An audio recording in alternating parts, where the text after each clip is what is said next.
These men have a challenge. Build a computer that uses no electricity, only metal and wood. And it must do the seemingly impossible. Calculate the movements of the heavens, the waxing and waning moon, the sun, the planets. Predicting these complex patterns requires sophisticated calculations. But it's already been done. Over 2,000 years ago in Greece, someone invented a hand-cranked computer that could decode the solar system.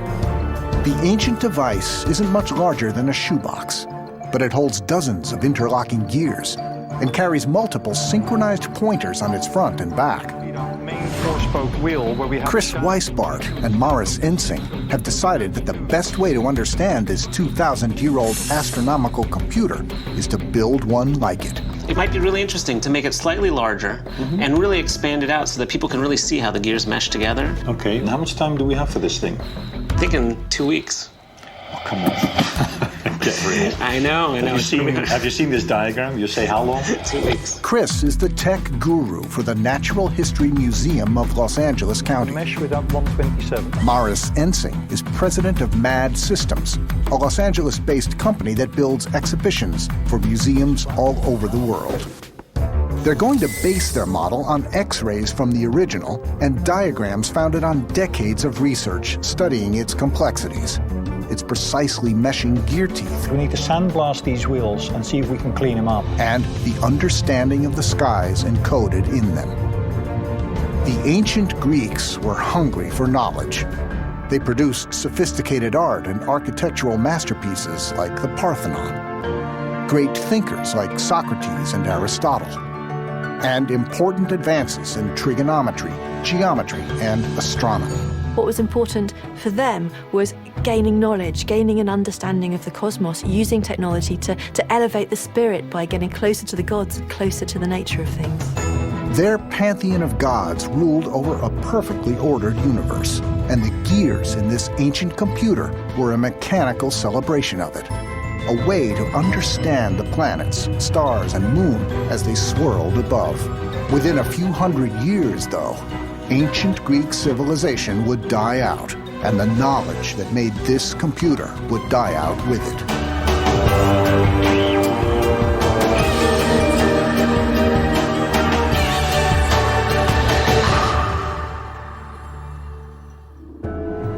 Only one of these devices exists, and it was found completely by accident. 110 years ago, Greek sponge divers anchor near a small barren island in the Aegean Sea, Antikythera. One man puts on his diving helmet and drops down. He soon surfaces, horror-stricken and ranting. Apparently terrified, gabbling about a pile of dead, naked women that he'd seen on the seabed. So the captain went down to have a look for himself and realized that these were not naked women, but statues, bronze and marble statues from the ancient world. It turned out that this was an ancient wreck that held one of the most important hoards of ancient treasure that had ever been discovered up until that point. The priceless artifacts are proudly displayed at the National Archaeological Museum of Athens in Greece. But hidden among them is something odd. It looked like just a piece of battered rock, but inside there were gear wheels, pointers, inscriptions. This looked like some sort of clockwork machine, which just shouldn't have existed in the ancient world, according to historians of the time. These were the earliest such gears ever found, by over 1,000 years. The ancient Greek device is now known as the Antikythera mechanism, after the island where it was found. Now, more than a century after its discovery, researchers are still trying to understand what it does. Now comes the clever bit where the machine calculates a toolpath. The best way to understand the mechanism is to build one. And see how this cut is progressing, see it? Oh, wow, that's that nozzle right there. It's moving along. They'll build what's called a space model out of wood and acrylic to get a better handle on the design. They're using tools that craftsmen 2,000 years ago couldn't have imagined. So what's happening right now is water shooting out of the nozzle at 50,000 psi, getting fed with sand, is shooting through the plywood, making the cuts really precise. Having the right tools makes all the difference. Yeah. Put that in, and we'll start building that space model so that we get a feel for what is actually going on. This sheet of blue acrylic will support the model. Wooden parts will wear out quickly, but they provide a cheap and quick way to figure out the spacing between more than 50 interlocking gears. The center wheel runs along a central shaft and has 64 teeth. As it turns, it sets off a chain of gears that run the entire mechanism. With only 3 gears completed, they've got a long way to go. So now we have 3 gears. How do we move on to the larger device? To the next 40? Yes. Even with this high-tech equipment, creating complex meshing gears is an arduous task. But without these gears, and people with the patience and skill to create them, our world would not be the same as it is today. Gears are important because it was this kind of mechanism that drove not just the invention of, obviously, clocks and watches, but a lot of the machinery that was fundamental to the Industrial Revolution. Without gears, we'd have no cars, trains, planes, factories, or machines, from giant assembly lines to fine focus adjustments on telescopes. Before the discovery of the Antikythera mechanism, the oldest known complex gear trains were found in European clocks from the 1400s, when the Middle Ages were just giving way to the Renaissance. But this ancient Greek computer is 1,000 years older, and made up of gears that are just as complex as those found in medieval clocks. The link is absolutely direct because this is a clock-like machine, this computer. It was Dr. Derek Price of Yale University who first called the world's attention to the Antikythera mechanism's true historical importance. Price is the pioneer to whom we all owe a huge debt. Price is the first man who really looked at this instrument closely and with some understanding of what it could do. Before Price, very few people were prepared to think seriously about the Antikythera mechanism because it was just too far removed from what scholars were comfortable with. A scholar studying the history of science, he sets out in 1958 to analyze those ancient Greek gears and learn their purpose. Inscribed on the front of the device, Dr. Price discovers the word helai, meaning claws.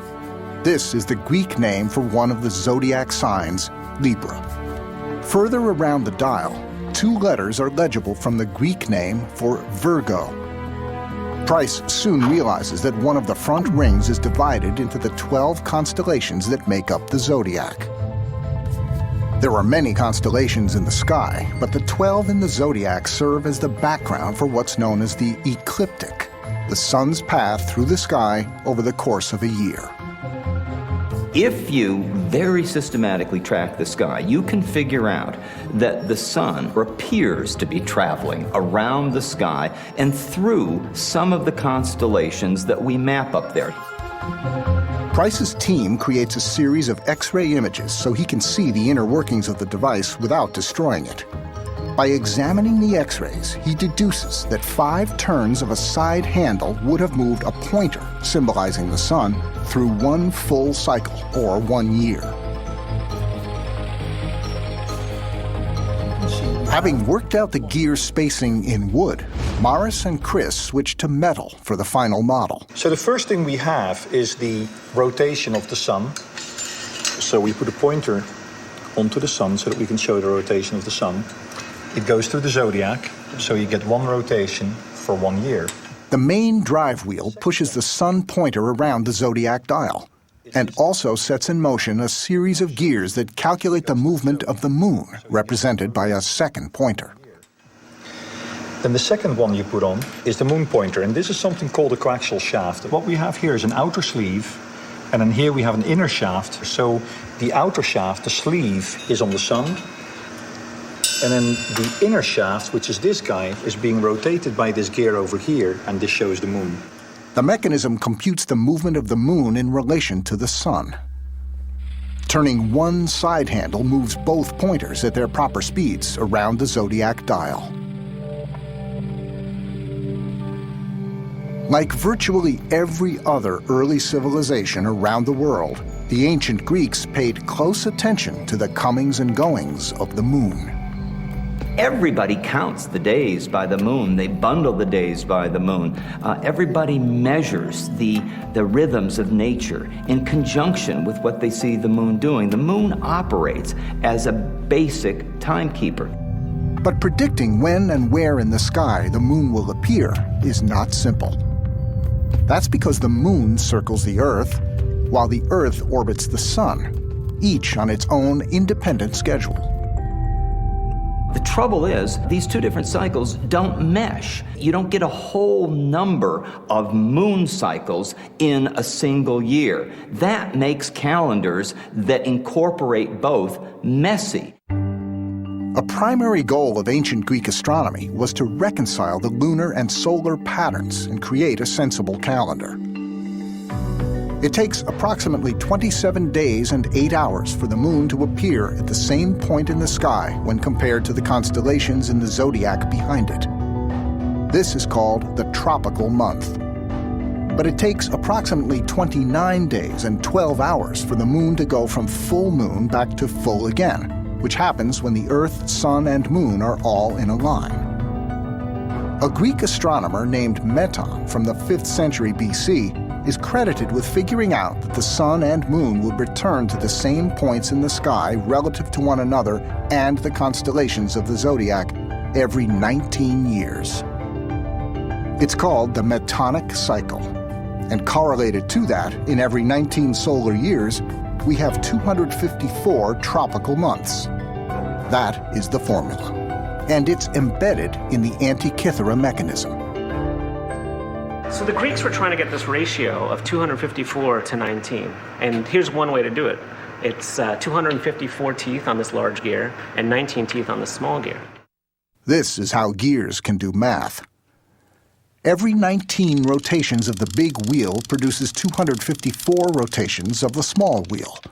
It's the movements of the sun and moon rendered in metal. These things to mesh correctly all the way It's around. easy in theory, but not in practice. With these large gears, getting it correctly set on the shaft, you get a little bit of sideways motion, and before you know it, you're no longer mating with the other gear.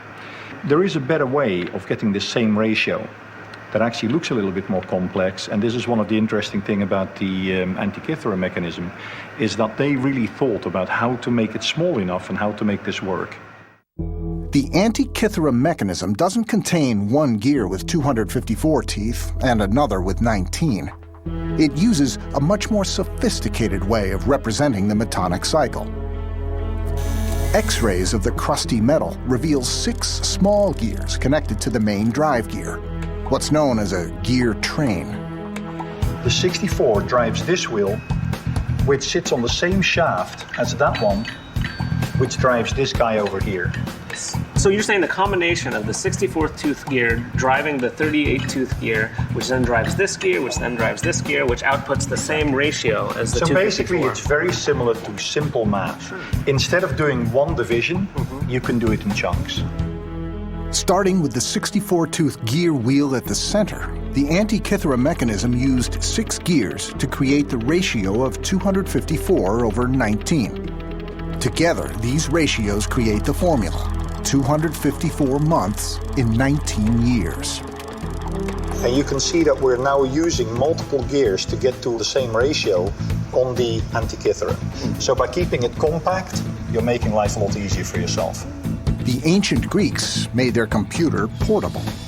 Not only were these people craftsmen, which in itself is an amazing deal, but when you see things like that happen, it's stunning.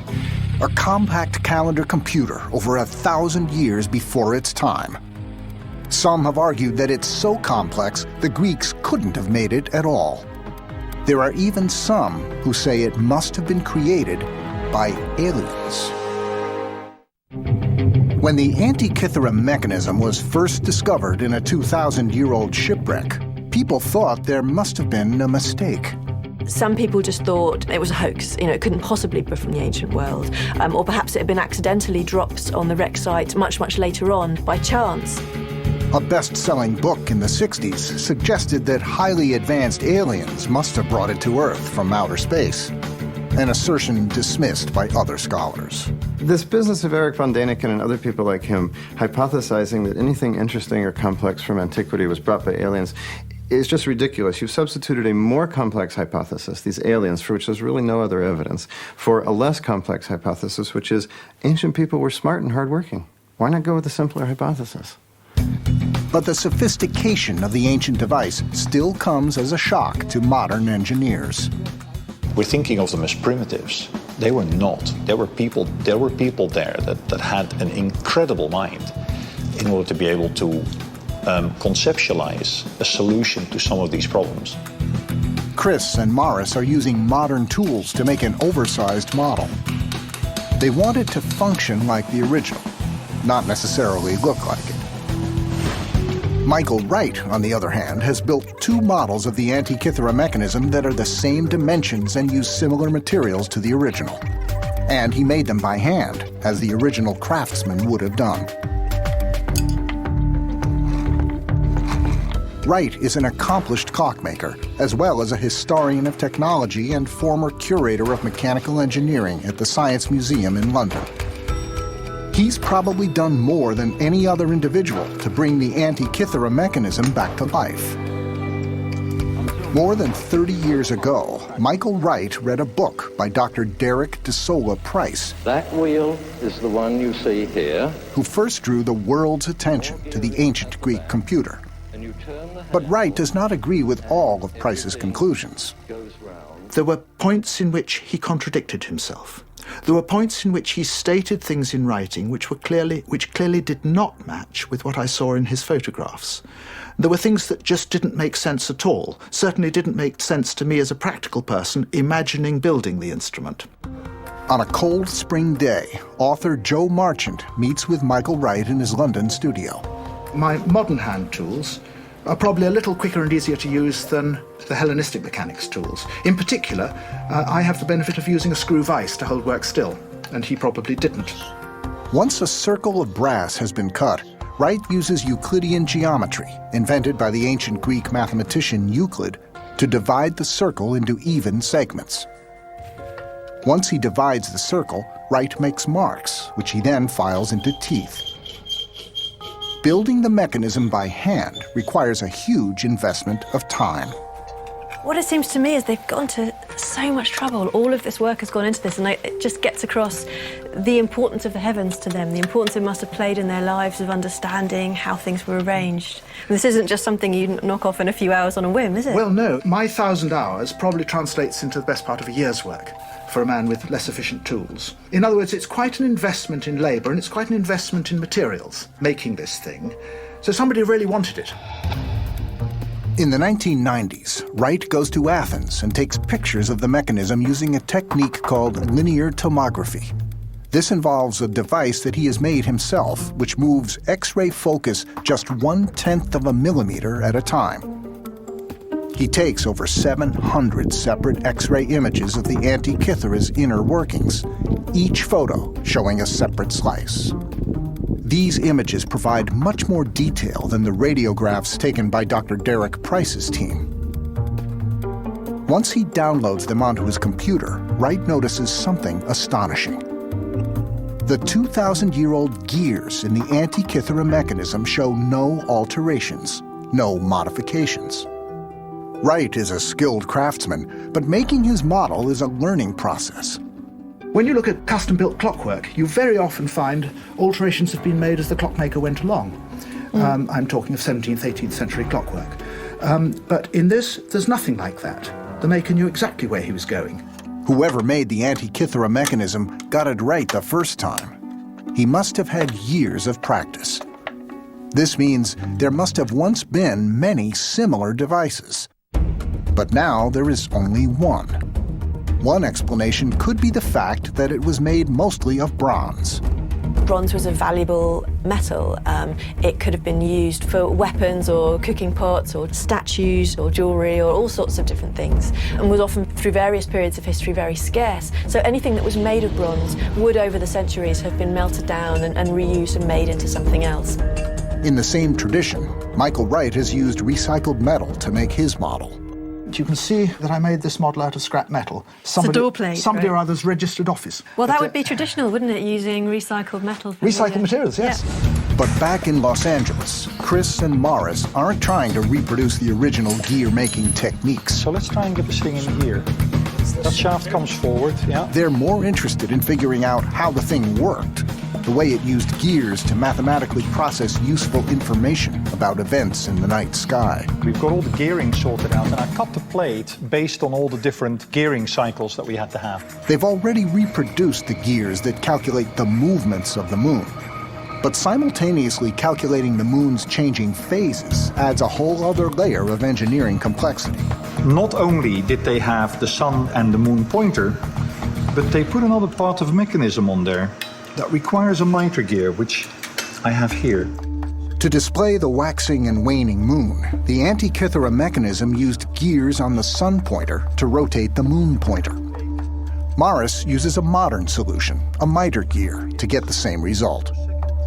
As a museum curator, Michael Wright has seen the phases of the moon represented on astronomical clocks from the late Middle Ages. But the Antikythera mechanism seems to have used the concept some 1,400 years earlier. This miter gear controls the speed at which that guy rotates. And then there's a couple of other really interesting effects that are minute, but really matter if you want to get this absolutely right. The original Antikythera mechanism isn't just an impressive feat of ancient engineering. It's based upon hundreds of years of astronomical observation. Thousands of years ago, Babylonian priest astronomers carefully recorded what they saw in the night sky. Centuries later, those records passed to Greek astronomers, who used that knowledge to create geometric models of the solar system and predict future alignments of the planets and stars. One thing we find in the Antikythera mechanism is a kind of blending of these two traditions. Greek concern with geometrical structures and mechanical representation, but the basic mathematical periods which are borrowed from Babylonian astronomy. Dr. James Evans believes the Antikythera mechanism was created in the period when Greeks were borrowing ideas from Babylonian astronomy, about the 2nd and early 1st centuries BC. Some believe it's possible the mechanism may have been created just after this period, when one of the most famous Greek thinkers was alive and working, Archimedes. Archimedes wasn't just a theoretician, but a practical inventor. He built water screws and huge imaginative war machines, like a giant claw to capsize enemy ships. Recent research suggests that there are clues linking Archimedes to the Antikythera mechanism. For example, the names of 7 of the months used on the device come from Sicily, which is in the same region as Archimedes' home province. Different calendars were used in different parts of Greece, and these month names do seem to be quite similar to those that were used in Sicily at the time. Also, we know that Archimedes was interested in gears and how they intermeshed, and his father was an astronomer, so perhaps he had an interest in the heavens. There is even a written account stating that Archimedes built a device that had some of the same functions as the Antikythera mechanism. But Archimedes was hardly the only genius of ancient Greece. There are others who could have created the revolutionary device. I know that a lot of people think that Archimedes himself might have made this, but I have this argument that he couldn't possibly have done so. Not because he wasn't smart enough. Archimedes was clearly smart enough, and he clearly had the math, but because at the time of Archimedes, nobody had yet developed the planetary models upon which this device is based. In particular, the Antikythera mechanism accounts for the constantly changing speed of the moon. It's a subtle effect that few casual observers in the 21st century even notice. Over the course of a single month, the moon gradually speeds up and slows down in its path across the sky. The geometrical formula to describe the moon's variable speed was worked out by a man named Hipparchus, the founder of trigonometry. He worked in the 2nd century BC, 100 years after Archimedes. Without Hipparchus or somebody like him, the thing could not have existed. Hipparchus played the key role in taking the translated Babylonian data, transforming it into a set of models that actually work to actually predict the positions of the sun and the moon. The moon moves at changing speeds. How would they have done that in gearing and programmed that into That's the the machine? interesting thing, isn't it? Yeah. It's one of the most intricate sections of the entire device. So intricate that Chris and Morris decide to go back to wood before attempting to make it in aluminum. Now we start to get towards the first complex part. And that is this whole mechanism of these quad 50 gears. There's something weird going on there. They're trying to understand a cluster of 4 50-tooth gears that Morris calls the quad 50. Okay, so what is happening is that we're driving the 64, which drives the 38 over here, which drives the 223 gear wheel. So we got 4 of these 50 gear trains that is going to run somewhere behind here. Why would you have gears with the same amount of teeth meshing with each other? Well, that was something that I've been thinking about. And from the various references that I've found, what it would appear to do is to offset that second gear. The first and the second gear move at a 1-to-1 ratio. But the second gear has a pin which fits into a slot on the third gear, which is not on center. We should be able to get that offset, which means that we can approach an elliptical movement. In other words, for part of the rotation, it'll speed up, and for part of the rotation, it'll slow down, like a track of the moon around the Earth, which is pretty incredible. Yeah. Not only that they thought of doing it, that they had the measurements, but that they actually figured out a mechanical way of doing this. And now we find this gear, which has got that big hole in, and we drop that on here, and this one should mesh nicely with this center gear. See it? Nicely might be an exaggeration on this model, but it's close enough. Now what we do is we drop this gear onto this shaft, and we take this pin and let it drive it with this pin. So what we now do is we bang the center gear in on the center shaft, and now what you're going to see on this gear is that these teeth go slower at the top at the moment, and they're now out of alignment. So you can see these teeth move with respect to each other. So now we no longer have a regular rotation. We now have a rotation that has a higher speed and a lower speed on every cycle. And if we shove this on where we are here at the moment, here we go. I think we got that part licked. We're good. Great. Let's try it out of metal. Let's do the real thing. Having worked out the puzzle in wood, they attempt to remake the complex lunar gear train in aluminum and then integrate it into the final model. It's a loop, but at the other side of the loop, you're getting the speed change that you need. So what is happening is that you're putting circular motion in here and continuous circular motion. And here you're getting an advance and a retard. And that's what the clever thing is about this mechanism. Thanks to the pin and slot mechanism, continuous motion goes in, a steady crank of the crown wheel, and irregular motion comes out, a moon pointer that speeds up and slows down as it circles the dial. It's an ingenious solution to a tricky mathematical problem. The Antikythera mechanism accurately computed the moon's variable speed over the course of a month, even though the Greek astronomers didn't understand what was actually happening in the heavens.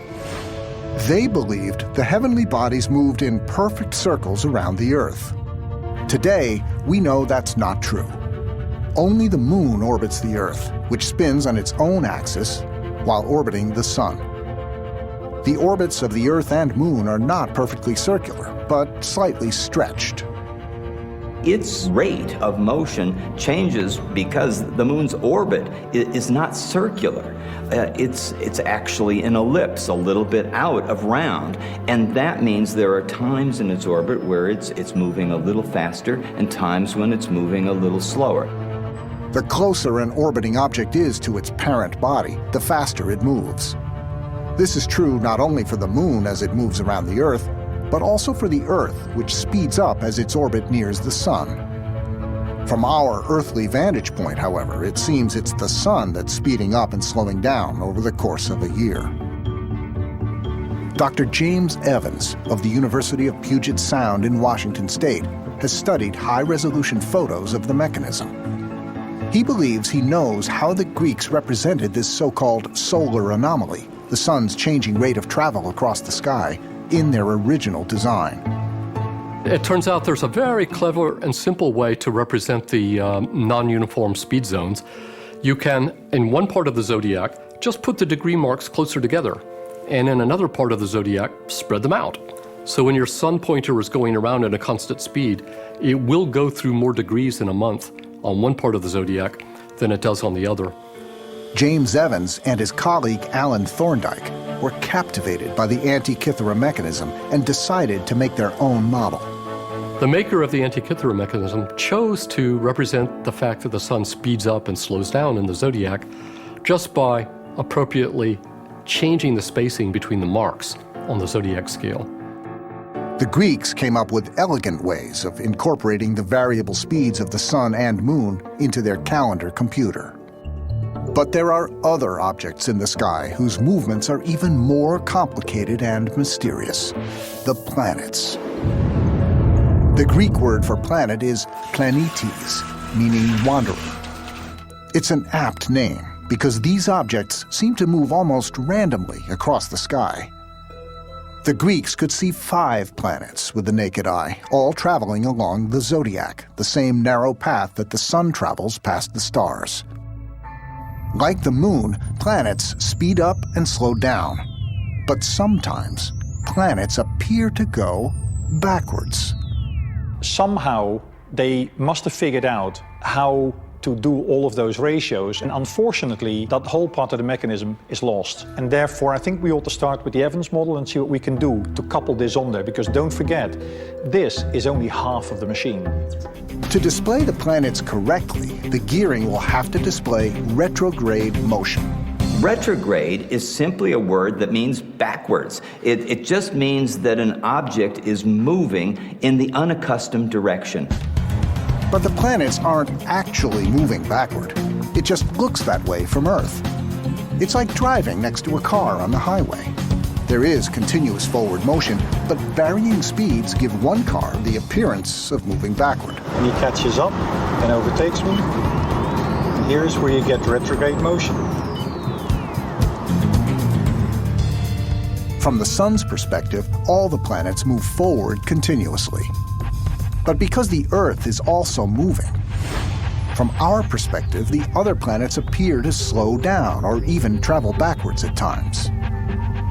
And because the Greeks thought the Earth was at the center, they had to come up with other theories to explain why the planets would move forward and backward while still traveling in perfect circles. Greek astronomers thought they knew the answer.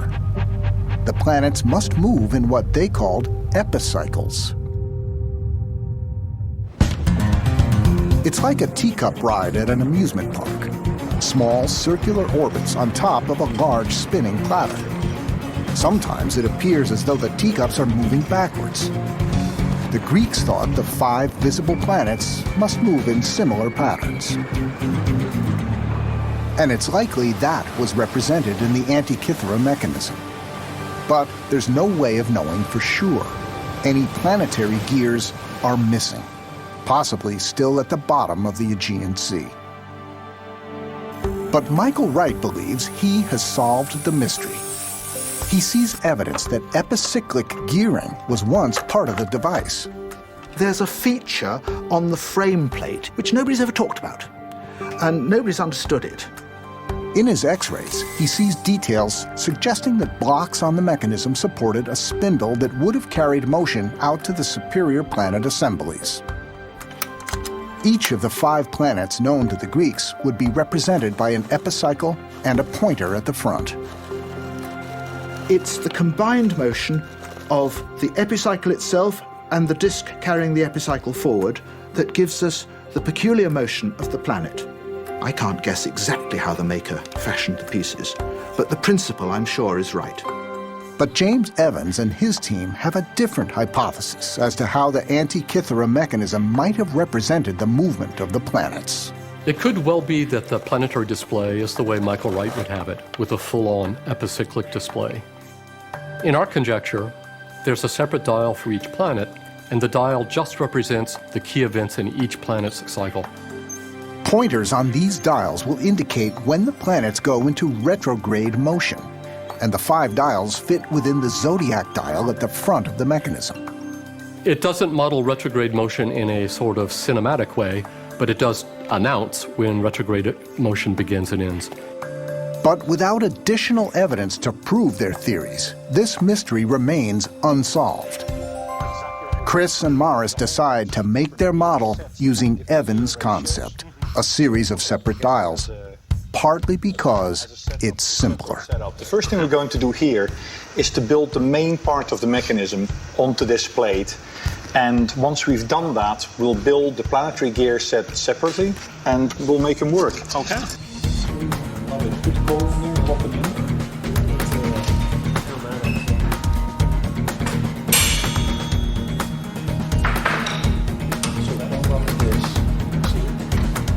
Okay, so here we are. We've got Evans's gear mechanism together for the planets. I cut the plate based on all the different gearing cycles that we had to have. So we have Mercury, Venus, Mars, Jupiter, and Saturn. And these are the main output shafts where the pointers are going to be on this side of the mechanism.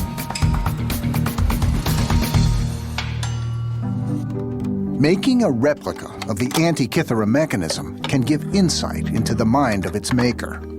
The ancient mechanic was clever and able and willing to make elaborate instruments. I think we're looking at a very early form of geek, for sure. People who really enjoyed what they were doing, because otherwise you can only do this for so long. Both Michael Wright and Morris Ensing believe the technology took years to perfect. There's a level of detail and a level of craftsmanship and knowledge, a body of knowledge, that you need to have to even start working on these kind of things. After we cut one of the first big gears and the metal wasn't straight, there are some oh dear moments in the middle of that where all of a sudden you start to look back and you wonder how these guys would have dealt with a similar problem. Morris and Chris are inching toward their goal of creating a working model of the Antikythera mechanism in 2 weeks' time. But they've hit a snag. Bloody hell. The planets aren't fully aligning. Give me the tool here. With over 50 gears meshing, alignment has to be perfect. Oh, I see what's happening. You know what? This gear here is fouling. We've got a little bit too close, chaps. Even with a team of skilled workers and the latest technology at their disposal, they're finding it difficult. And they're learning that the Greeks had at least one advantage. They're working on a smaller scale. The ratio between the thickness of the wheels and the size of the wheel was better, so that even if the wheels aren't as straight as you'd like them to be, they would cog together better, even if your material wasn't 100% flat. It's clear the culture that created the Antikythera mechanism had a broad understanding of science. The Antikythera mechanism reminds us that technology and the mathematics behind it were already carried to a very high level by the 2nd century BC. But that knowledge seems to have been lost. After the decline of Greece and Rome, Europe went through a long period with little technological progress, the Middle Ages. It reminds us that forward progress isn't something that's guaranteed. It's possible to lose it. Did the knowledge die out, or merely take a detour? I don't think it all died out. We know that in many fields, learning was preserved in the Middle East. Through the study of scientific texts and astronomical instruments from Western Asia, scholars are developing a different understanding of technological history. One very exciting topic right now is the debt of European civilization to the pre-modern Islamic world. Long before there was a civilization in Western Europe, ancient Greek and Roman scholarship was adopted by cultures to the east. The knowledge from Greece and Rome, which got translated into Arabic, finally came back to us in Western Europe with the Islamic conquests through northern Africa and up into Spain. During the centuries that Arab conquerors were occupying Spain, Islamic scholars were advancing the science of astronomy and building new geared devices believed by some to be inspired by the Greeks. In the 12th century, Muslim scholars developed water clocks with gear technology. In particular, a Muslim scholar named Al-Jazari developed clocks, gates, and useful gadgets for the home. Muslim scholars adopted Greek scientific knowledge and then helped inspire the European scientific renaissance of the 15th century. There was a large marketplace of scientific ideas out there when the European scientific renaissance was getting going. Some of them came from Europe, some of them came from the Islamic world. At the MAD Systems Workshop in Los Angeles, Morris and Chris are close to finishing their model. They're getting a better idea of how the Antikythera device functions and what it's capable of. And they can't help but wonder, what was it originally used for? Did it help Greek sailors navigate by the stars? Was it a calendar used by government officials?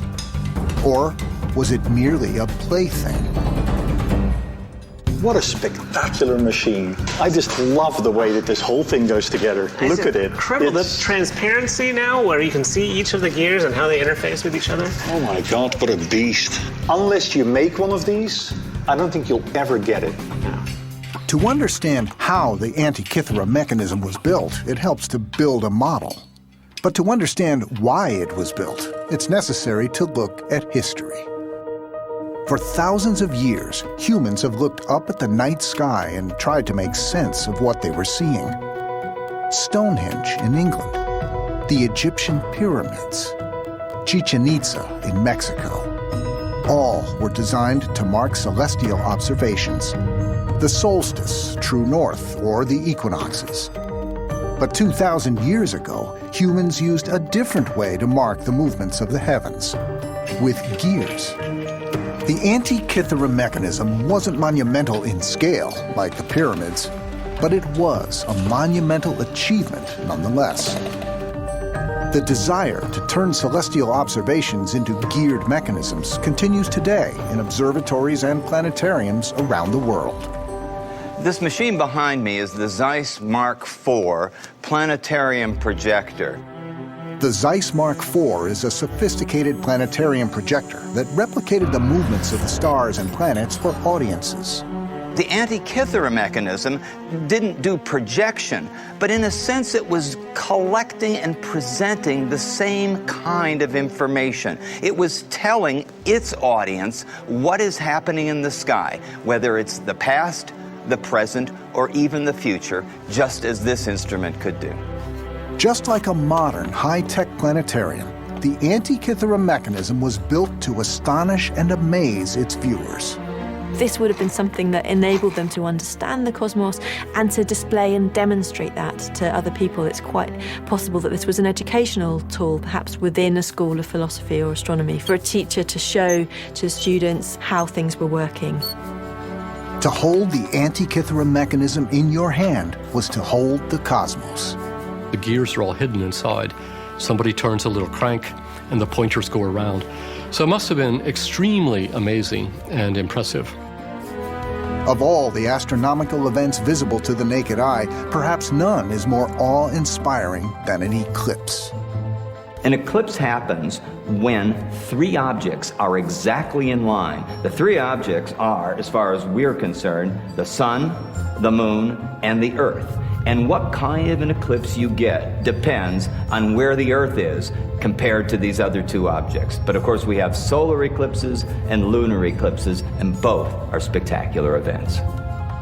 An eclipse can be breathtaking, but also terrifying if you didn't know it was coming. But ancient astronomers discovered that eclipses can be predicted. If you have an eclipse today, for example, there'll be another eclipse of the same circumstance 223 months later. That's a cycle that's now called the Saros. It was discovered by the ancient Babylonians. This ancient pattern is reflected in the Antikythera mechanism. Deep within it lies a gear wheel with 223 teeth that serves two purposes. It's part of the lunar mechanism, but also it's part of the eclipse prediction gear train. This dial here shows eclipse predictions. So as we're rotating, as we're cranking the handle, there are 223 months shown on this thing. And as I'm rotating it, you can see this needle point. By combining information from the eclipse dial and the front dial, the mechanism can predict the possibility of an eclipse. The audacity of sitting down and thinking you're gonna build something that emulates all of these movements as accurately as it does. This is extraordinary. The machine that dazzled people 2,000 years ago is still awe-inspiring. Could a crater in Italy explain a Roman emperor's conversion to Christianity? Find out in brand new Fireball of Christ next Friday at 9. Stay tuned for Iceland Volcano.